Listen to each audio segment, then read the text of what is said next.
এটি নিউজ দেখছেন প্রিয় দর্শক, আপনাদের সবাইকে আমন্ত্রণ জানাচ্ছি স্বাধীন সংলাপে।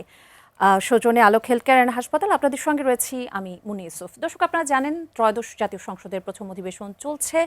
একদিকে সংসদীয় কার্যক্রম, আইন প্রণয়ন এবং নীতি নির্ধারণের প্রক্রিয়া, অন্যদিকে রাজপথে রাজনৈতিক দলগুলোর আন্দোলনের নতুন সমীকরণ, ভিন্ন মত। এই দুয়ের সমন্বয়ে গড়ে ওঠা একটি কার্যকর গণতান্ত্রিক পরিবেশ। প্রশ্ন হচ্ছে, এই সমন্বয় কতটা ভারসাম্যপূর্ণভাবে এগোচ্ছে, বা একটি স্থিতিশীল ও কার্যকর গণতান্ত্রিক কাঠামোর জন্য কি প্রয়োজন? তাই আমরা বিষয় নির্ধারণ করেছি সংসদের সমীকরণ। আমার সঙ্গে সম্মানিত দুজন অতিথি রয়েছেন, একটু পরিচয় করিয়ে দিই। রয়েছেন জনাব মাসুদ কামাল, সিনিয়র সাংবাদিক, আপনাকে আমন্ত্রণ জানাচ্ছি। এছাড়া রয়েছেন প্রকৌশলী মার্দিয়া মমতাজ, শিক্ষক, গবেষক ও রাজনৈতিক বিশ্লেষক, আপনাকে আমন্ত্রণ জানাচ্ছি। প্রথমে আসতে চাই জনাব মাসুদ কামাল, আপনার কাছে। যে গণভোটের ভিত্তি ছিল একটি অধ্যাদেশ, সেটি এখন কার্যকারিতা হারিয়েছে। বিএনপি বলছে রাষ্ট্রপতি অধ্যাদেশ জারি করতে পারেন, কিন্তু সংবিধান সংশোধনের মতো বিষয় নয়। আপনার মতে অন্তর্বর্তী সরকারের এই যে পদক্ষেপ, এটি কি সাংবিধানিক সীমা অতিক্রম করেছে? আর যদি করে থাকে, তাহলে এই আইনি জটিলতার দায় কি বর্তমান সরকারের? শুনেন, এখানে বিএনপির কথা একদিক দিয়ে ঠিক হলো যে সংবিধানের 93 অনুচ্ছেদে যে আপনার অধ্যাদেশ জারি করার যে ক্ষমতা রাষ্ট্রপতিকে দেওয়া হয়েছে, সেখানে একদম স্পষ্ট করে বলা হয়েছে যে রাষ্ট্রপতি প্রয়োজনে অধ্যাদেশ জারি করতে পারবে যদি সংসদ না থাকে। তবে শর্ত থাকে, যে ওই শর্ত থাকে যে আছে যে ওইটুকু পড়লে বাকিটুকু বোঝা যায়। ওখানে শর্তটা হলো উনি এমন কোনো বিষয়ে অধ্যাদেশ জারি করতে পারবেন না যা নাকি সংসদ আইন করতে না পারে। এখন সংসদ আইন করার জন্য কিন্তু 151 জন লাগে। সংসদ যে আইনগুলি করে, প্রতিদিন যে আইনগুলি হয়, এগুলি সংসদের আইন। এই আইন যেগুলি করা যায় কেবল সেগুলি রাষ্ট্রপতি অধ্যাদেশ আকারে জারি করতে পারেন। কিন্তু গণভোট কিন্তু কোনো আইন না। গণভোট হলো সংবিধান সংশোধন। গণভোট সংবিধানের মধ্যে ঢুকাইতে হবে, নাহলে গণভোট হবে না। আইন দ্বারা গণভোট করা যাবে না। তো ওই জিনিসটা রাষ্ট্রপতি আসলে পারেন না। এটা যে পারেন না, এটা একদম মানে সাংবিধানিকভাবে সত্য। এখন প্রবলেমটা অন্য জায়গায়। প্রবলেমটা এটা কিন্তু যখন গণভোটের আয়োজন করে, আমি কিন্তু তখনও বলছিলাম অনেক জায়গায়, আমার যেখানে আমি গেছি সেখানে আমি বলছি যে এই গণভোট সঠিক হচ্ছে না, এই গণভোট অবৈধ গণভোট। এটা কিন্তু আমি বলেছি। ডক্টর শাহদিন, আমি না বাদ দেন, আমি তো মানে এলেবেলে লোক, জাতা লোক, কোনো ব্যাপার না, আমার কোনো গুরুত্ব নাই। ডক্টর শাহদিন মালিক, উনি তো সংবিধান বিশেষজ্ঞ, উনি নিজেও বলেছেন এই গণভোট হচ্ছে না, এটা গণভোট আইনানুগ হচ্ছে না। উনি বলতেছেন, সবাই বলতেছে, কিন্তু উনি শুনলেন কার কথা? ডক্টর আলী রিয়াজের কথা। আলী রিয়াজ বলছে হবে, অতএব হবে। হয়েছে, গণভোট হয়ে গেছে। এখন আমার বক্তব্যটা কোথায়? এই গণভোট ঠিক না, এই গণভোট হওয়া উচিত ছিল না, এই গণভোট আইনানুগ না, সব সত্য। আমার বক্তব্য হলো বিএনপি তখন কয় নাই কে? বিএনপি যে এখন যেটা বলতেছে, এটা সে তখন জানতো না? তখন জানতো। তখন আমি জানতাম, আমার মতো মানে একদম আম জনতা জানতো, ওনাদের মতো জ্ঞানী লোক যেমন সালাউদ্দিন আহমেদ, উনি জানতেন না? তখন বললেন না কেন যে এটা হবে না, এটা হওয়া উচিত না? এখন আপনি বলবেন যে না, ওনারা হয়তো ইলেকশনের কারণে জামাত এবং এনসিপি যাদের ব্ল্যাকমেল করছে, যদি কিছু বলে তাহলে তাদেরকে বলবে যে ওরা তো সংস্কার চায় না, ওরা জুলাই সনদ মানে না, অমুক তমুক বলে বেকায়দায় পড়বে। এটা যে বলবেন আপনি, তো বেকায়দাকে আপনি ভয় পান? দুটা কথা এখানে। আপনি বেকায়দাকে ভয় পাওয়া আপনি উচিত না, কারণ আপনি তো জনগণের শক্তিতে বিশ্বাস করেন। আপনি তো জনগণের কাছে গেছেন ভোট নিয়ে। এখন যদি আপনি মনে করেন একটা অন্যায়ভাবে আপনাকে বেকায়দায় ফেলানোর চেষ্টা করছি, তা আপনি সেই অন্যায়টাকে আপনি ডিসক্লোজ করবেন, সমস্যাটা কি? কোনো আপত্তি তো নাই। আর দ্বিতীয় যে কথাটা, সেটা হলো যে আপনি তো জুলাই সনদের প্রত্যেকটা আলোচনায় আপনি জায়গা মতো আপনি নোট অফ ডিসিট দিয়েছেন। তার মানে আপনি তো আপত্তি করতে ভয় পান না। তো এক্ষেত্রে আপত্তি করতে ভয় পেলেন কেন? তাহলে বিষয়টা কী দাঁড়ালো? যে এটা একটা অন্যায়, এটা উচিত না, এটা অনুচিত, এটা অবৈধ, কিন্তু আপনি তো মেনে আসছেন। এখন যে অবৈধ কাজ সবাই মিলে মানে, যেমন ধরেন আপনি এক্সাম্পল দিয়ে বলি, হাসিনাকে আপনি সরাইছেন, আইন অনুযায়ী তো বৈধ করেন নাই, বেআইনি কাজ করছেন ভাই, সংবিধান বিরোধী কাজ করছেন, আপনারা করছেন তো ওটা আমরা মানি কেন? ওটা সবাই মিলে মানছে। এখানেও যদি যে অন্যায়টা সবাই মিলে মানে, তো সেটা তো এক ধরনের স্বীকৃতি পায়। এবং এই যে ঝামেলাটা আপনি কিভাবে ওভারকাম করবেন ভাই, এটা আপনাদের ব্যাপার। কিন্তু এই অবৈধতা সবাই মিলে মানছে, মানেন। আমি মার্দিয়া মমতাজ, আপনার কাছে যদি আসি, বিরোধী দল বলছে জুলাই সনদের ভিত্তি হলো গণঅভ্যুত্থান এবং জনগণের গাঠনিক ক্ষমতা, কিন্তু প্রশ্ন হচ্ছে আইনি বৈধতা নিয়ে বিতর্ক যে রয়েছে, শুধুমাত্র জনগণের রায়ের ভিত্তিতে সংবিধান পরিবর্তনের এই পথটা কতটা টেকসই হবে? জি, আপনাকে ধন্যবাদ। আসসালামু আলাইকুম। এই ব্যাপারটা খুব পরিষ্কার এবং আমার মাঝে মধ্যে লজ্জা লাগে। আমার ব্যাকগ্রাউন্ড আইন না, আমি ইঞ্জিনিয়ারিং পড়েছি। যেটা আমি একটু পড়াশোনা করেই বুঝতে পারি, সেটা জনাব সালাউদ্দিন আহমেদ বুঝেন না, আমার বিশ্বাস হয় না। এখানে অন্য কোনো একটা ব্যাপার আছে, নাকি এখানে বিরোধিতা করতে হবে দেখে বিরোধিতা করা হচ্ছে, আমার কাছে এটা সন্দেহ হয়। কেন হয়? এমনিতে আমাদের দেশে সংবিধান কিংবা সোজা কথায় যদি বলি যে আমাদের পার্লামেন্ট কিন্তু নিজে থেকে সিদ্ধান্ত নেবে না, জনগণের ম্যান্ডেট নিয়ে ওখানে গিয়েছে এবং তারা একটা প্রস্তাব করে। আচ্ছা, তারা যে কোনো সংশোধনী, যে কোনো আইন করতে পারত 2011-র 15তম সংশোধনীর আগ পর্যন্ত। 15তম সংশোধনীতে শেখ হাসিনা একটি বিষ ঢুকে দিয়েছেন। সেটা হচ্ছে সংবিধানের 3টা ভাগ এবং 150, এই 4টা জায়গাকে কেউ কোনোদিন পরিবর্তন করতে পারবে না। এর মধ্যে দেখেন 150টা কী জিনিস, পিছনে শেখ মুজিবের ছবি থাকবে, ইত্যাদি ইত্যাদি। তাহলে এই সরকারটা শুরু থেকে নিঃশ্বাস নিচ্ছে সংবিধান বিরোধী একটা পরিবেশে। আপনি কোথাও শেখ মুজিবের ছবি দেখেন? না। সরকারি কোনো দফতরে নাই, ইত্যাদি ইত্যাদি, মন্ত্রীদের দফতরে নাই। সেখান থেকে জনগণ যেন এই ম্যান্ডেটটা তাদেরকে দিতে পারেন যে তারা যেন সংবিধানের সেই জায়গাগুলোকেও পরিবর্তন করতে পারে, এটা তো একটা আলাদা ব্যাপার। এটাকে বলা হয় গণপরিষদ। সেই অধিকারটা তাদেরকে দেয়া হলো গণভোটের মাধ্যমে। তারা কি করলেন? প্রথম দিন থেকেই, ওই যে আমি বললাম না বিরোধিতার খাতিরে বিরোধিতা, জামাত আর এনসিপি করবে তাহলে আমি খেলি না, তারা গণপরিষদের শপথটা নিলেন না, নিজেদের ক্ষমতা নিজেরা কমাইলেন। এখন বলছেন আমাদের ইখতিয়ার নাই।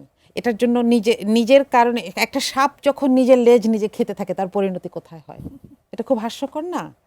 এখন এই ব্লেমটা তারা কাকে দিচ্ছেন? জনগণকে নাকি সংবিধানকে? জনগণকে দেওয়ার কিছু নাই। 70% জনগণ এই রায় দিয়েছে এবং আমি খুবই একমত মাসুদ কামাল ভাইয়ের সাথে যে তারা এটা নির্বাচনের আগে কোনো দিন উচ্চারণ করেন নাই, বরং এখন যিনি স্পিকার তিনি একটা জায়গায় বলেছিলেন, আমার মনে আছে, যে আমরা তখন হ্যাঁ ভোটের কথা না বললে তত্ত্বাবধায়ক সরকার বা গণভোটে রাজি না হলে তত্ত্বাবধায়ক সরকার নির্বাচন দিচ্ছিল না। এটা কি প্রতারণা না? এখন এই প্রশ্নগুলো আমাদের আসলে আমরা বারবার করছি, সংসদেও করছি, কিন্তু ওই যে 2/3 অহংকার, সেটা দিয়ে সব কিছুকে চাপা দেওয়া যাচ্ছে ঠিকই, কিন্তু গণপরিষদের এই অধিকারটা ছাড়া সংবিধানের ওই যে 4টা অংশ এখানে ধরা যাবে না তো। এবং এই বিপদে নিজের পায়ে নিজেই জড়াতে হবে, নিজের কাপড়ে নিজেই জড়াতে হবে এবং এক সময় হোঁচট খেয়ে পড়তে হবে, কিছু করার নেই। জনাব মাসুদ কামাল, আপনি কি একমত কিনা সেটির সাথে আমি যদি যুক্ত করি যে আইনমন্ত্রী বলেছেন যে 16টি অধ্যাদেশ সংসদে আনা হয়নি, সেগুলো আরও যাচাই বাছাইয়ের জন্য স্থগিত রাখা হয়েছে এবং এ নিয়ে বিভ্রান্তি ছড়ানো হচ্ছে। আপনার মতে কি এটি কি সত্যি একটি স্বচ্ছ দায়িত্বশীল প্রক্রিয়া, নাকি গুরুত্বপূর্ণ কিছু বিষয় ইচ্ছাকৃতভাবে এড়িয়ে যাওয়ার অভিযোগের কোনো ভিত্তি দেখেন, রয়েছে? 16টি আনা হয়নি, এটা সত্য, এই কথাটুকু সত্য।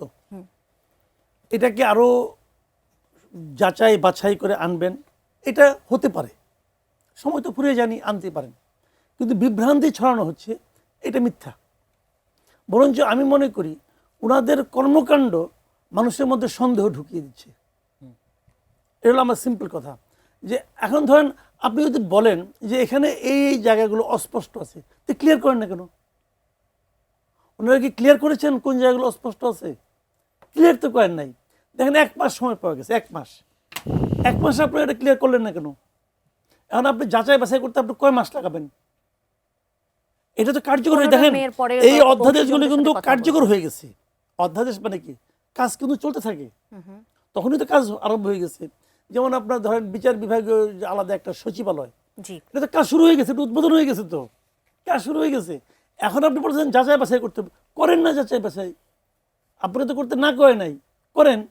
আবার কোথায় করবেন সেটা বলেন, আলাপ করবেন, কার সঙ্গে আলাপ করবেন? আপনি কার বিদেশি লোক নিয়ে আসবেন আলাপ করার জন্য?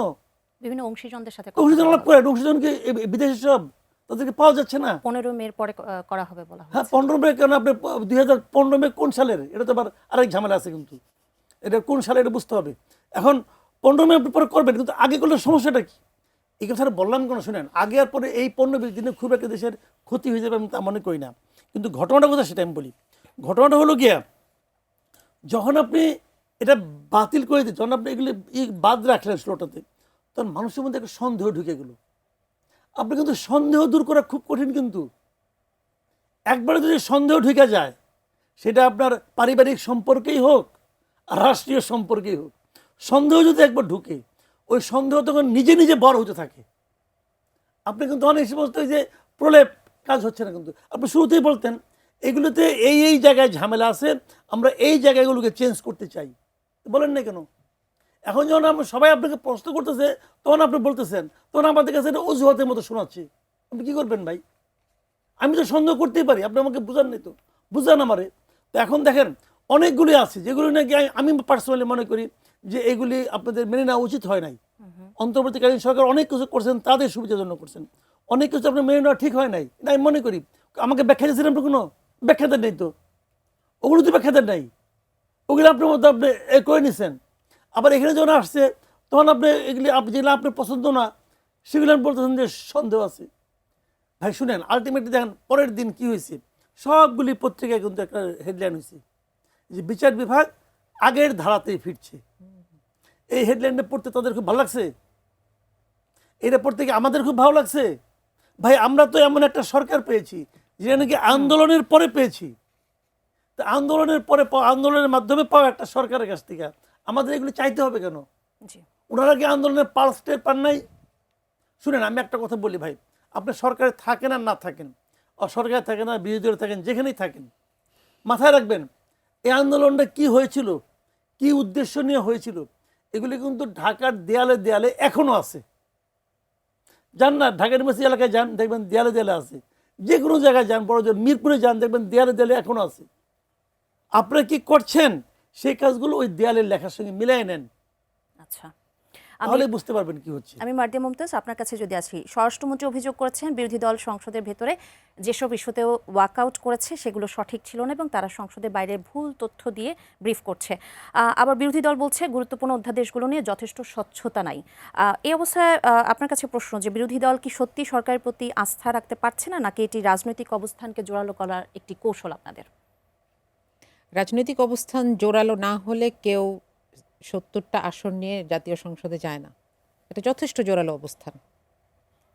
কিন্তু সমস্যাটা হচ্ছে সরকারি দল 2/3 কারণে মনে করছে যে আমি যে কোনো কিছু করতে পারি।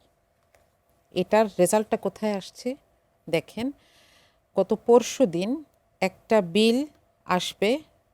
আমরা জানি যে এগুলো শুরুতেই সংসদীয় দিনের কার্যবিধির মধ্যে যেগুলো থাকে এগুলো তাদেরকে যথেষ্ট সময় হাতে রেখে দেওয়া হয়। মাত্র 20 মিনিট আগে দেওয়া হলো এবং সেটার মধ্যে একটা মেজর চেঞ্জ ছিল, এটা বলা হয় নাই।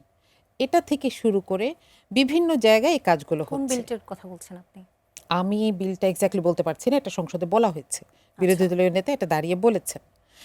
এটা থেকে শুরু করে এরপর দেখেন স্থানীয় সরকারে যে একটা, এটাকে আমি বলবো এটা একটা কালো নিয়ম করা হয়েছে। একটা সময় আমার এই কথাটা সাক্ষী থাকবে, অনির্বাচিতভাবে প্রশাসক নিয়োগ দেওয়া হয়েছে, যে প্রশাসকগুলোকে এখন মানুষ ঠাট্টা করে বলছে হেরে যাওয়া প্রার্থীদের একটা পুনর্বাসন সিস্টেম হয়েছে।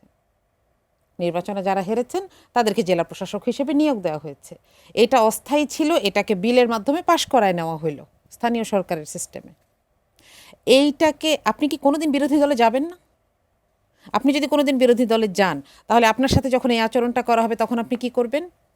আমরা এই আচরণটা দেখেছি শেখ হাসিনার মধ্যে, তার প্রত্যেকটা আচরণ ছিল যে সে কখনো বিরোধী দলে যাবে না, সে সবসময় সরকারে থাকবে, 2041 পর্যন্ত সরকারে থাকবে। এই স্বপ্ন সবসময় দেখাতে থাকতো, নিজেও দেখেছে, নিজেও চোখ বন্ধ করে বিশ্বাস করেছে। তাহলে এই অধ্যাদেশটা যখন এই আইনটা যখন পাশ হয়ে যায়, বিরোধী দল সংখ্যায় কম থাকার কারণে তারা না ভোট দিয়েছে, কিন্তু তাদের সেটা তো আমলে আসে নাই। হ্যাঁ, ভোট বেশি হয়েছে, বিরোধী দল এটাকে একটা প্রতিবাদ করার জন্য ওয়াকআউট করেছে এবং পরের সেশনে আবার জয়েন করেছে। এইটুকু করার অধিকারও যদি বিরোধী দলের না থাকে, এবং জনাব সালাউদ্দিন আহমেদ গতকাল বিরোধী দল যখন বের হয়ে যাচ্ছিল তখন একটু ঠাট্টা করেন এবং পরবর্তীতে ডেপুটি স্পিকার তাকে আবার সাবধান করে দিয়েছেন।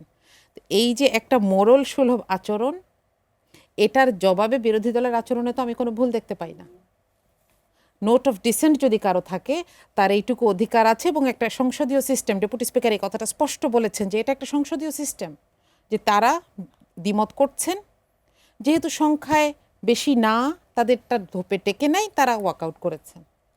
এটাকে তো অন্য কোনো নজরে দেখার সুযোগই নাই। সালাউদ্দিন সাহেব কিন্তু আজকে এটি বলেছেন যে বিধি মোতাবেক তারা ওয়াকআউট করতে পারে, জি। কিন্তু শেষের দিন যে ওয়াকআউটটা হলো সেগুলো সঠিক ছিল না এবং সংসদের বাইরে ওয়াকআউট ভুল তথ্য- সঠিক ছিল না। আমার কাছে মনে হয় যে এই অভিযোগটারই এটা অপ্রয়োজনীয়। সালাউদ্দিন আহমেদের মতন মানুষের এখানে মনোযোগ দেওয়ার চাইতে মনোযোগ দেওয়া উচিত যে যে সিদ্ধান্তগুলো আমি নিয়ে যাচ্ছি সেগুলোকে আমি সুসংহত করে মানুষের কাছে পৌঁছাতে পারবো কিনা। প্রতিটা জায়গায় দলীয়করণ হচ্ছে, সেগুলো নিয়ে সংসদে কথা হচ্ছে, সেগুলো আমলে আসা তো পরের কথা। দেখেন, আপনি বিসিবির নিয়োগ দেখেন, আপনি জেলা প্রশাসকের কথা আপনাকে বলেছি, বিভিন্ন জায়গায় এই ঘটনাগুলো হচ্ছে। বিরোধী দলের কি এটুকু অধিকারও নাই? তারা তো এমন বলে নাই যে আমরা এই সংসদ মানি না। তারা একটা সেশনের শেষ দিকে না ভোট দেওয়ার পরেই তারা ওয়াকআউট করেছেন। এটা একটা প্রতীকী, এটা সবাই জানেন। সালাউদ্দিন সাহেব তো নতুন সাংসদ না, সুতরাং সেক্ষেত্রে আমার মনে হয় তার এই অভিযোগটাই ইনভ্যালিড। আচ্ছা, একজন দর্শক আছেন ফোনে। জি, আপনার নাম বলে আপনার প্রশ্নটি রাখুন। আসসালামু আলাইকুম, আমার নাম রাজ ওয়ালাইকুম আহমেদ। আসসালাম। জি, বলুন। আসসালামু আলাইকুম, ওয়ালাইকুম আসসালাম, আমরা আপনাকে শুনতে পাচ্ছি, বলুন আপনার প্রশ্ন। রাজ আহমেদ, ওই পুরান ঢাকা অরি থেকে বলতেছিলাম। জি, বলুন। আমার প্রশ্নের মাসুল কামাল ভাইয়া গেছে, হুম হুম এই ছোট ছোট বাচ্চাগুলো হামির একটা প্রবলেম, এটা আপনারা জানেন, জাতির একটা আমার এই একটা ছোট সন্তান আছে, এটা খুব টেনশন আমরা আছি, ঠিক আছে। সংসদে এবং কোথাও এটা নিয়ে কোনো কথা ওঠে না। কি একটা পাইছেন, দেশের যে পরিস্থিতি, তেলের সমস্যা, এই সমস্যা, বিরোধী দল বলতেছে ওর দোষ, ও বলতেছে ওর দোষ, কিন্তু বাচ্চাদের নিয়ে কেউ কথা বলে না। এটা জাতির উচিত, আমরা খুব আমার ক্ষেত্রে খুব, আমি বাপ হিসাবে আমার কাছে খুব এটা অপমান মনে হচ্ছে। জি, বুঝতে পেরেছি। পেরেছি। জি, জনাব মাসুদ কামাল, এর উত্তর নিশ্চয়ই আপনি দেবেন, যে বিভিন্ন তিনি যে বলেন না, আমি ওনার সঙ্গে টোটালি একমত এবং ওনাকে আমি সমবেদনা জানাচ্ছি। ওনার টেনশনটা আমি ফিল করতে পারছি। আমার মানে আমার পরিবারে ছোট বাচ্চা আছে। আমি কালকেও আমার মেয়েকে ফোন করলাম যে আমার মেয়ের বাচ্চা আছে, আমি নানা আর কি হয়ে গেছি। আমার মেয়েকে আমি বললাম, তুই কি ওর করছিলি, এই টিকা দিছস? তো বলে হ্যাঁ দিছি। কারণ এটা কিন্তু প্রত্যেকটা ফ্যামিলির একটা টেনশন। দেখেন, আমি একটা কথা বলি, এটা কার দোষ, কি দোষ না দোষ, এগুলি নিয়ে আপনি মাঠ গরম করার কোনো প্রয়োজন নাই। প্রয়োজনটা হলো মাঠ গরম করেন, এটা আপনি অ্যাকশন নেন। আমি যদি দেখেন, জুলাই আন্দোলনে আমাদের এখানে বেশ কয়েকজন শিশু মারা গেছে, এবং এই শিশু মারা যাওয়ার জন্য আমরা কি মামলা করি নাই? মামলা করছি। এই মৃত্যুগুলি মৃত্যু না, এবং ওইগুলি মারা গেছে একজন ব্যক্তির অথবা একটা দলের তাদের ক্ষমতা লোভের কারণে মারা গেছে। আর এখানে যে মারা গেছে, যাদের উপর আমরা বিশ্বাস করলাম, দায়িত্ব দিলাম, তাদের যে অবহেলার কারণে মারা গেল, এটার শাস্তি হবে না? হওয়া উচিত। আমি মনে করি এই প্রত্যেকটা শিশু মৃত্যুর জন্য অবিলম্বে বিচারের ব্যবস্থা করা, মামলা করা উচিত, হত্যা মামলা করা উচিত।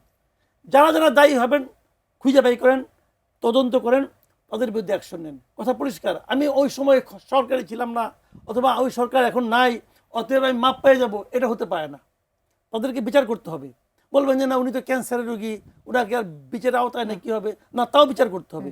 উনি ক্যান্সারের চিকিৎসা করতে করতে জেনে যান যে একটা শিশুর মৃত্যু। দেখেন, একটা শিশুর মৃত্যু, আমি যদি আজকে মারা যাই, আমি তো জীবনের শেষ প্রান্তে আছি। আমি এই বাংলাদেশকে, দেশকে, মানুষকে যা দেবার দিয়ে দিছি, কিন্তু একটা শিশু আপনি জানেন না সে আগামীতে কি দিবে, আপনি জানেন না সে কি করবে এই দেশের জন্য। তো তাকে তো আপনি মারতে, তার মৃত্যু আমার চেয়ে 10 গুণ বেশি আমার মান্তিক। এইগুলো একটা পয়েন্ট। প্রত্যেকটা ঘটনার ব্যাপারে মামলা করা উচিত আমার। দ্বিতীয় পয়েন্টটা হলো, দেখেন, হাম কিন্তু এমন কোনো রোগ না যে রোগে মরতে হবে। এটা কঠিন কোনো রোগ না, এই রোগের চিকিৎসা আছে, এবং এই রোগের চিকিৎসাটাও ঠিক মতো তারা করতে পারছে না।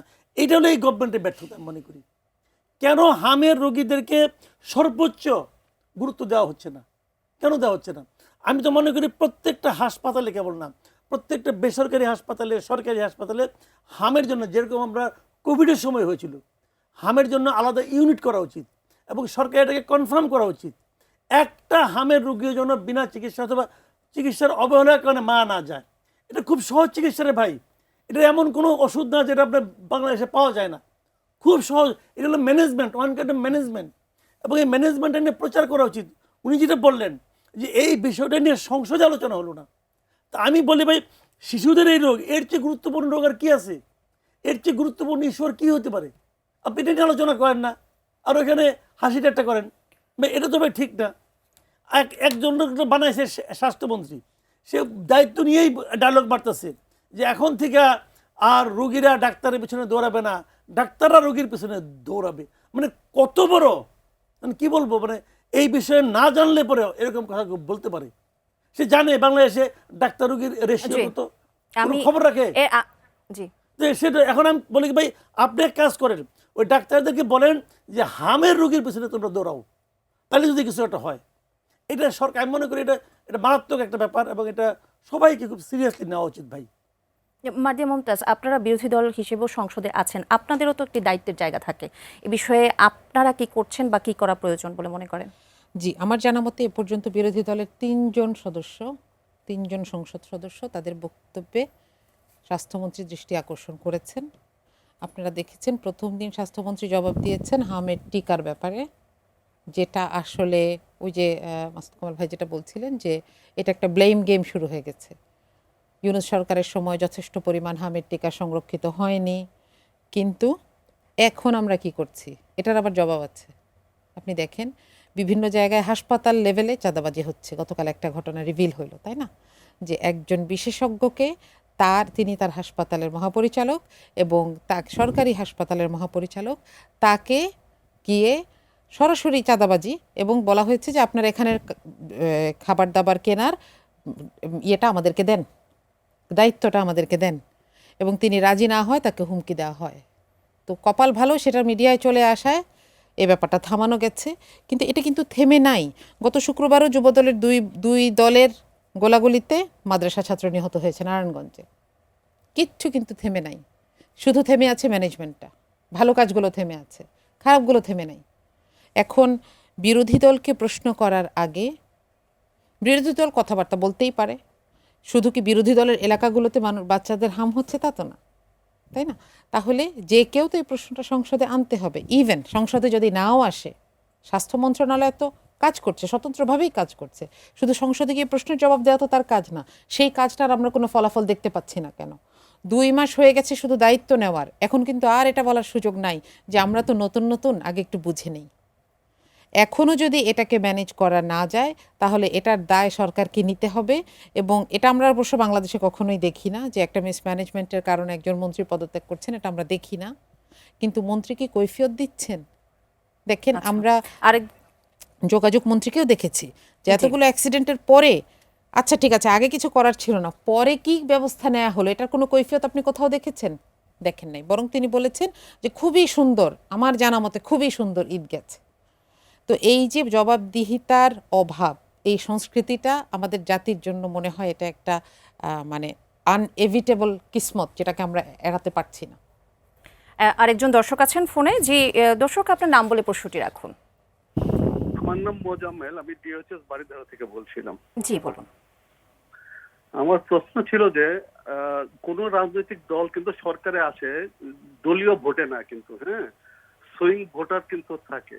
আমি একজন সুইং ভোটার। আমি এবার আশা নিয়ে বিএনপি কে ভোট দিয়েছিলাম যে দেশে আইনের শাসন প্রতিষ্ঠা হবে, কিন্তু যখন আমি দেখছি যে সুপ্রিম কোর্ট সচিবালয় অধ্যাদেশ কিংবা সুপ্রিম কোর্ট বিচারপতি নিয়োগ অধ্যাদেশ অথবা দুদক অধ্যাদেশ এগুলি যখন আইনে পরিণত হচ্ছে না, তখন আমি কিভাবে আশা করব যে এই দেশে আইনের শাসন প্রতিষ্ঠিত হবে? আইনের শাসন না থাকলে তো এই দেশে কোনো কিছুই হবে না আসলে। জি, এটা আমার প্রশ্ন আসলে। জনাব মাসুদ কামাল, আপনার কাছে আসতে চাই, একজন দর্শক ফোন করেছিলেন, তিনি আইনের শাসন নিয়ে কথা বলেছেন। তার সাথে যদি আমি একটি প্রশ্ন যুক্ত করে দিই, সেটি হলো যে অন্তর্বর্তী সরকার থেকে বর্তমান সময়ে 2 পর্যায়ে আমরা মাজার ভাঙচুর, বাউল শিল্পীদের উপর হামলা, এমনকি সাম্প্রতিক কুষ্টিয়ার যে ঘটনাটি ঘটলো সেটির মব সহিংসতা দেখেছি, একজনকে হত্যার ঘটনাও ঘটেছে। বারবার এই যে মব কালচার বন্ধের ঘোষণা এলো, বাস্তবে এটি কেন থামছে না? এটি কি রাষ্ট্রের আইন শৃঙ্খলা ব্যবস্থার দুর্বলতা? হ্যাঁ, আমার দেশে যদি আইন শৃঙ্খলার লঙ্ঘন হয়ে থাকে তাহলে সেটা রাষ্ট্রের আইন শৃঙ্খলা রক্ষার দুর্বলতা, আর তো কিছু না। এখানে কিন্তু যে আপনার ডিপ স্টেট এগুলো কিন্তু পার পাওয়া যাবে না।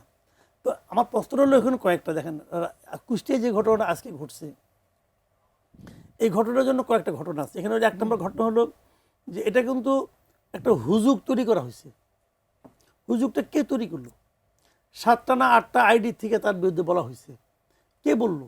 এদেরকে খুঁজে বের করেন, বের করে তাদেরকে দৃষ্টান্তমূলক শাস্তির আওতায় আনতে হবে। রাজবাড়িতে যে ঘটনাটা ঘটছিল, জি, একটা লাশকে উঠাই নিয়ে আপনি পুরাই দিচ্ছেন, একদম। ওটা কি কোনো শাস্তি হয়েছে? হয় নাই তো। শাস্তি হলে এটার হতো না।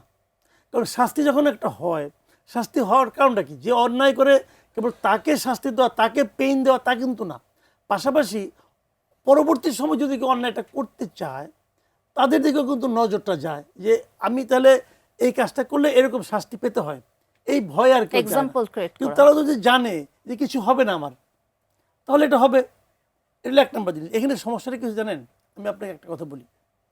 আমাদের একজন স্বরাষ্ট্রমন্ত্রী বানানো হয়েছে, সালাউদ্দিন আহমেদ সাহেবকে। ভালো মানুষ, মেধাবী লোক, জ্ঞানী লোক, কোনো সন্দেহ নাই। বাট উনি বলেন তো, এই গত 2 মাসে স্বরাষ্ট্র মন্ত্রণালয় বিষয়ক, পুলিশ বিষয়ক, আইন শৃঙ্খলা বিষয়ক কয়টা কথা কইছে? আর জুলাই সনদ, গণভোট, সংবিধান সংস্কার এইগুলি নিয়ে কয়টা কথা কইছে বলেন? তো ওনাকে ওই কথাটা বলতে হবে, তাহলে ওনারা আইনমন্ত্রী বানাতেন। একজন লোক তো আইনমন্ত্রী বানাইছেন আপনি। এবং আইনমন্ত্রী গতকাল একটা প্রেস কনফারেন্স করছে, সেই প্রেস কনফারেন্সটা আমি শুনেছি এবং আইনমন্ত্রীকে আমার কাছে খুবই ক্যাপেবল মনে হয়েছে। যদিও তার পাশে স্বরাষ্ট্রমন্ত্রী বসেছিলেন, যদি না পারে আমি তাকে হেল্প করব, এই অ্যাটিটিউড নিয়ে। ওনাকে হেল্প করতে হয় নাই, ওনাকে ছাড়াই উনি খুব ভালোভাবে বলছেন। উনি প্র্যাকটিসিং লয়ারে ভাই, এবং অ্যাটর্নি জেনারেল ছিলেন। অ্যাটর্নি জেনারেল ছিলেন। জি। তো ওনার উপরে আপনি আস্থা রাখতে পারছেন না, তাহলে আপনি ওটা নিতেন।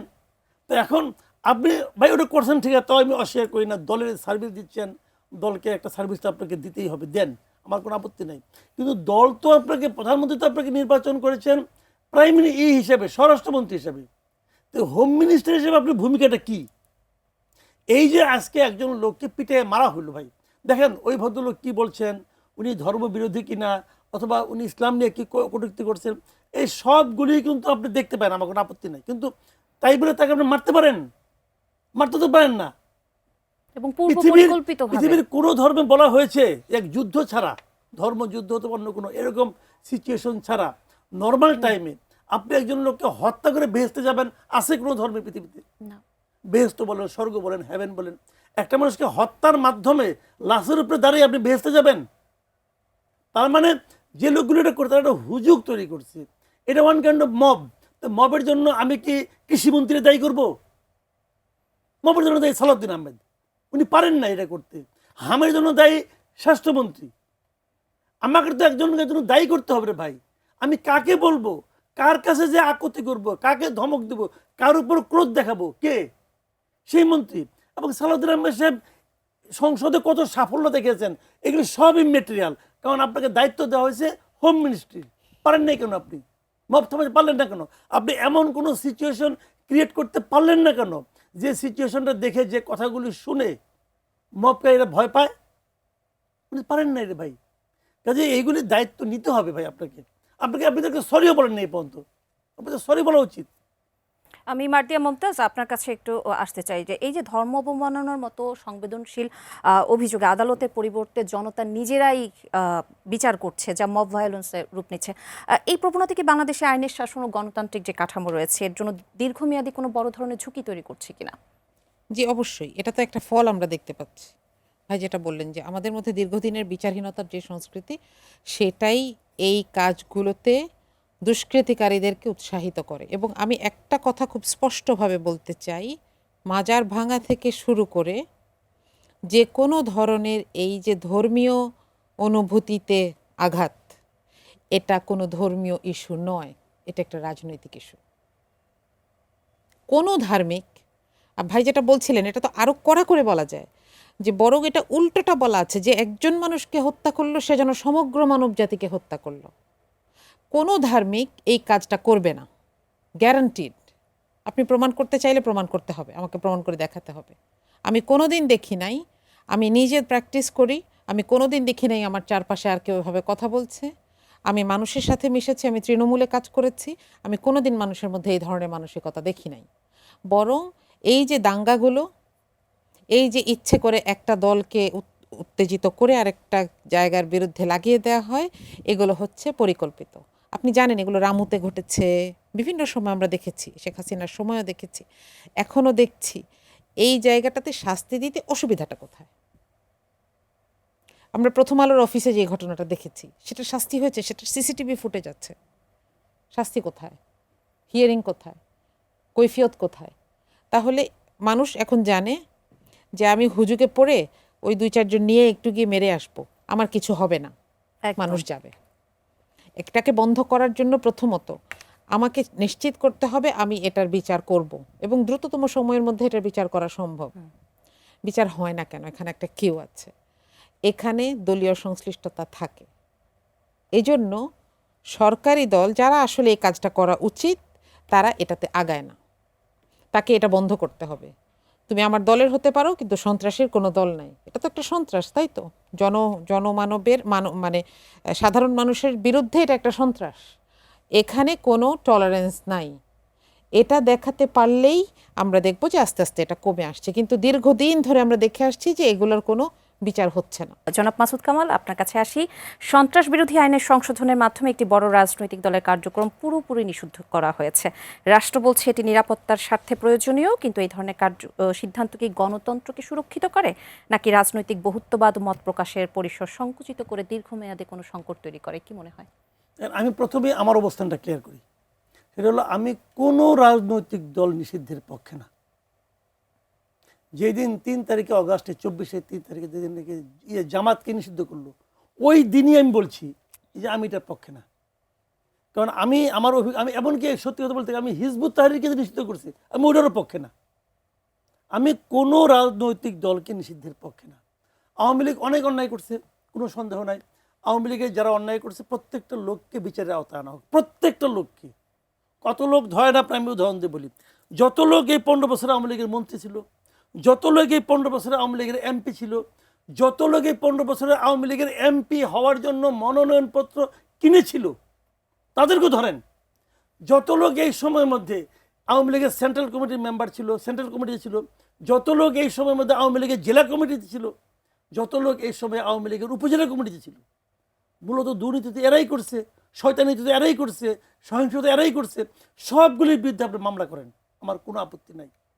তারপরে যদি আওয়ামী লীগের 2 জন লোক থাকে, ওই 2 জন লোক আওয়ামী লীগের পরিচয় নিয়ে দেশে থাকবে, এটা আমি চাই।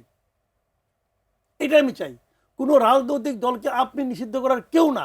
এতে ওই রাজনৈতিক দল নিষিদ্ধ হয় না, নষ্ট হয় না। ওই রাজনৈতিক দল আরও শক্তিশালী হয়ে ওঠে। নিষিদ্ধ করা, নিশ্চিহ্ন করা এক জিনিস না। এই জিনিসটা আপনার মাথায় রাখতে হবে। নিষিদ্ধ করার দায়িত্ব হলো যদি কেউ করে, জনগণ করবে। আপনি নেপালে দেখেন কী হয়েছে। নেপালে যাদেরকে তারা সরাইলো, কেপি ওলি তো দীর্ঘদিনের রাজনীতিবিদ, তারা কিন্তু তাকে নিষিদ্ধ করে নাই। কেপি ওলি পুরা নির্বাচনে, সে নির্বাচনে প্রচারণা চালাইছে, জীবনে সে যেখান থেকে হারে নাই, তার এলাকা থেকে সে এবার হারছে। জনগণ তাকে হারাই দিছে, জনগণ তাকে বলে দিছে যে তোমার মতো লোককে আমার আর দরকার নাই। ওইটা হলো নিষিদ্ধ। আপনি গাইড জোরে করবেন, আবার গজাবে, গাইড জোরে করবেন, আবার ওই যে উনি তো সায়েন্সের লোক, ভালো বুঝি। ওই যে কম্পিউটারের ফাইল, কম্পিউটারের সফটওয়্যার ডিলিট করা আর আনইনস্টল করা দুই জিনিস। আপনি ডিলিট করতে পারবেন, আনইনস্টল করবে জনগণ। আপনি কেটে দিবেন, ওটা আবার গজাবে এখান থেকে। কিন্তু আপনাকে করতে হবে একদম গোড়া থেকে উপরে ফেলতে হবে। ওইটা সরকারের পক্ষে সম্ভব না, ওটা জনগণের পক্ষে সম্ভব। জনগণ যে আওয়ামী লীগকে চায় না, এইটা আপনি জনগণকে বলতেই দিলেন না। এর চেয়ে অন্যায় আর কিছু হতে পারে না। গণতন্ত্রের জন্য এর চেয়ে অন্যায় আর কিছু হতে পারে না। আপনি জনগণকে বলতে দেন যে তারা চায় কি চায় না। আপনি বলে দিচ্ছেন যে জনগণ চায় না। আপনি কি ভাই? এনসিপি বলছে জনগণ চায় না, জামাত বলছে জনগণ চায় না। তো দেখা গেল তো জনগণ আপনারাও তো চায় না, তাতে আপনি ক্ষমতায় যাইতে পারতেন। এখন বিএনপি বলতেছে জনগণ চায় না, 5 বছর পরে জনগণ আপনি চাবো, তখন দেখবনি। কিন্তু এটা ঠিক হয়নি, কাজটা অন্যায় হয়েছে। যার ফলটা কি জানেন? যার ফল হবে এখন যারা মিলা আওয়ামী লীগকে নিষিদ্ধ করছে, এই ফলটা তারাই ভোগ করবে। এটা অন্যায় হয়েছে আমি মনে করি। মার্জিয়া মমতাজ, আপনার অভিমত কি? প্রসেসটা যেরকমই হোক, আমি আপনাকে এটার ব্যাপারে আমার অভিমত বলার আগে আমি 2টা ঘটনা মনে করতে চাই। একটা হচ্ছে 2006 যখন 4 দলীয় ঐক্যজোট যেই দিন ক্ষমতা হস্তান্তর করবেন, সেই দিন তারা ফিল্ডে থাকবেন, এরকম নির্দেশনা ছিল 28 অক্টোবর। এবং আওয়ামী লীগ সভানেত্রী তখন কি বললেন? আপনারা সবাই লগি বৈঠা বানান, আসেন, এদেরকে প্রতিহত করেন। আমরা চোখের সামনে দেখলাম। আপনি এখনও 28 অক্টোবর সার্চ দিলে যে দৃশ্যগুলো, যে ভিডিওগুলো আসবে, এটা সাধারণ সুস্থ মানুষ দেখে সহ্য করার মতো না। রাস্তাঘাটে, ঢাকার রাজপথে দিনে দুপুরে শুধু পিটিয়ে, কোনো ধারালো অস্ত্র না, কোনো মারণাস্ত্র না, শুধু লগি বৈঠার নামে কতগুলো লাঠি দিয়ে পিটিয়ে মানুষকে হত্যা করা হলো। শহীদ মুজাহিদ, শহীদ জসিম, 2 জন জসিম ছিলেন সহ, আহত তো সংখ্যাহীন। এক। দ্বিতীয়ত হচ্ছে, আপনারা দেখেছেন গত সপ্তাহে আবু সাইদ হত্যা মামলার রায় হলো। যে পুলিশ সদস্য অভিযুক্ত হলেন এবং রায় হলো তার বিরুদ্ধে, তার মৃত্যুদণ্ডের আদেশ হলো। তিনি কি বলছিলেন? প্রথমে তিনি বলছিলেন আবু সাইদ আসলে খারাপ, সে ইত্যাদি ইত্যাদি করত, এবং আমার তো দোষ নাই, আমাকে তো হুকুম দেওয়া হয়েছিল। আপনি যেই মানুষটা লগি বৈঠা নিয়ে ঢাকার রাজপথে নেমে এসে মানুষ খুন করেছে, তার বিবেককে তো আপনি প্রশ্নই করতে পারেন, কিন্তু এখানে হুকুমের আসামি কেউ নাই। এখানে তাহলে দলটার দিকে তাকাতে হবে না? এটা একটা উপায় যে দলটাকে নিষিদ্ধ করে তার বিগত যে কার্যক্রমগুলো সেগুলোকে মানুষের সামনে দৃষ্টান্ত হিসেবে দেখানো। ইভেন আমি বলবো যে এটা এখন যারা রাজনৈতিক দল আছে তাদের জন্য একটা শিক্ষা। একেবারে গণভবনের ভাঙা দেয়াল থেকে শুরু করে এই প্রত্যেকটা জিনিস আমাদের জন্য শিক্ষা, যে আমি যদি যাওয়ার সময় এই কাজগুলো করি আমার পরিণতি এটা হবে। হ্যাঁ, এটার জন্য আরও লজিক্যাল সিস্টেম বের করা যেতেই পারে। ইভেন এখনও দেখেন দলকে নিষিদ্ধ করা হয়েছে, কিন্তু যার নামে মামলা নাই, যিনি আওয়ামী লীগ করতেন, যার নামে মামলা নাই বা তিনি কোনো ফৌজদারি অপরাধে সংযুক্ত ছিলেন না, তিনি কি এখন নতুন নামে নতুন একটা দল করতে পারেন না? সবাই জানলো যে হ্যাঁ, আওয়ামী লীগের সবাই মিলেই এই আরেকটা দল করছে, তারা নিজেদেরকে শুদ্ধির মধ্য দিয়ে নিয়ে এসেছে, যেটা দল হিসেবে তাদেরকে রেখে দিলে এই প্রসেসটার মধ্য দিয়ে তাদেরকে যেতে হতো না। একটা রিস্ক সব সময় থাকে। আপনি যখন একটা দলকে ফোরগ্রাউন্ড থেকে বিদায় করে দিবেন, তারা ব্যাকগ্রাউন্ড কাজ করা শুরু করে, এই রিস্কটা আছে। কিন্তু সাথে সাথে তো এই জিনিসগুলোকেও কনসিডার করতে হবে। আপনি ওই যে আমরা একটু আগে বলছিলাম, আপনি যখন দৃষ্টান্তমূলক শাস্তি, শুধু তো এটা ব্যক্তির না, এটা দলের সামনেও রাখতে হয়, যে আমি দলীয়ভাবে কোনো জায়গায় চলে যাচ্ছি কিনা। আবু সাইদের খুনি কোন ভরসায় তার কথা শেষে জয় বাংলা বলে আমাকে বলেন? তার অ্যাফিলিয়েশনটা জানান দিচ্ছে, তাই তো, একজন পুলিশ সদস্য। তাহলে এই অ্যাফিলিয়েশনেরটা কি কোনো ওজন নাই, কোনো দায় নাই? এটা কিভাবে আমরা শোধ করব? ইতিহাসকে আমাদেরকে মাফ করবে? জনাব মাসুদ কামাল, আমি একটি কথা বলতে চাই যে ৭২-এর সংবিধান নিয়ে কথা বলতে চাই। যে সোশ্যাল মিডিয়ায় একটি ভিডিওতে আমরা দেখেছি কিছু যুবক মিলে সংবিধানের কুশদাহ করেছে, এটা আপনিও দেখেছেন নিশ্চয়। এই যে এখানে হান্নান মাসুদও বলেছিলেন যে জেনজি প্রজন্ম আসলে ৭২-এর সংবিধান চায় না।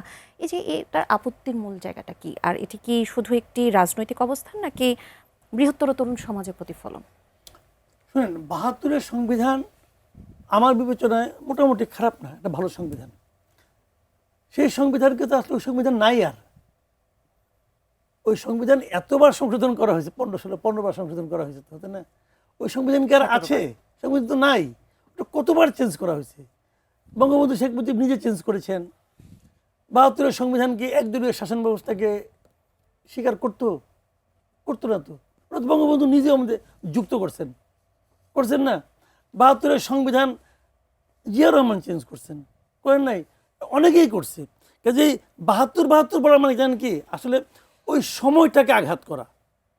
৭২ বললে হয় কি, ৭১ আসে, মুক্তিযুদ্ধের পরে যে সংবিধান সেটাকে আঘাত করা হয়। কাজেই ওই সংবিধানটাকে আঘাত করতে করতে ওটা তো নাই রে ভাই, এখন ওটা অনেক চেঞ্জ হয়ে গেছে, এখন অনেক চেঞ্জ হয়ে গেছে। তারপরেও ওখানে কিছু ভুল থাকতেও পারে, সময় পাল্টে গেছে না, সময় তো পাল্টে গেছে, মানুষের জীবনযাত্রা চেঞ্জ হয়ে গেছে। কাজে সময়ের প্রয়োজনেও সংবিধান চেঞ্জ হয়, পৃথিবীর সব দেশেই চেঞ্জ হয়। অপরিবর্তনীয় কোথাও কোনো নাই তো। যদি কেউ বলে সংবিধান অপরিবর্তনীয়, ওইটাই তো সংবিধানের যে বেসিক যে ধারা, তার বিরোধিতা করে। যে জিনিসটা নাকি শেখ হাসিনা করছে, যে এই ধারাকে চেঞ্জ করা যাবে না, তা আপনি কেমন বলেন চেঞ্জ? আগামী দিনে কেউ আপনি জানেন? ওই ধারাটা তো ওই কারণেই বাতিল হয়ে যেতে পারে, যেটা সংবিধানের মূল যে কাঠামো এটারই বিরোধিতা করে। তো এইগুলো এরা যেটা বলে, এগুলো নাকি হুজুকে বলে। আমি নিশ্চিত এই হান্নান মাসুদ সহ জেনজি যারা আছে, এদের সংবিধান পড়ার মতো ধৈর্য নাই রে ভাই, এদের অত ধৈর্য নাই। একটু পড়েন না মুক্তিযুদ্ধের ইতিহাস, তারা যেটা বলে মুক্তিযুদ্ধের ইতিহাস, এরা তো বিভিন্ন ধরনের বই পড়ে করে। কার বই পড়ে করে? বাংলাদেশের মুক্তিযুদ্ধের 4টে ইতিহাস আছে। একটা আওয়ামী লীগ তৈরি করছে, যেটা আমাদের আওয়ামী লীগ ছাড়া আর কেউ অংশ নেয় নাই। শেষ করতে হবে। আর একটা বিএনপি তৈরি করছে, যে নাকি মুক্তিযুদ্ধ শুরু হয়েছে জিয়া দিয়া, একটা বামপন্থীরা তৈরি করছে, এটা হলো আরেক জিনিস। আবার জামাতেরও একটা মুক্তিযুদ্ধের ইতিহাস আছে, সবার যার যার ইতিহাস যার যার মতো করে করছে। ভাই এত ইতিহাস পড়ার দরকার নাই, আপনি মুক্তিযুদ্ধের একটা দলিলপত্র আছে, জি, অসংখ্য ওটা ধন্যবাদ। পড়েন, সব জ্ঞান হয়ে যাবে। অসংখ্য ধন্যবাদ এবং কৃতজ্ঞতা আপনাদের দুজনকে আমাদের অনুষ্ঠানে আসবার জন্য। দর্শক, আজকের মতো এখানেই শেষ করছি। আগামীকাল আবারও হাজির হব। সে পর্যন্ত সুস্থ থাকুন, ভালো থাকুন, সবসময় এটি নিউজ দেখতে থাকুন। ধন্যবাদ সবাইকে।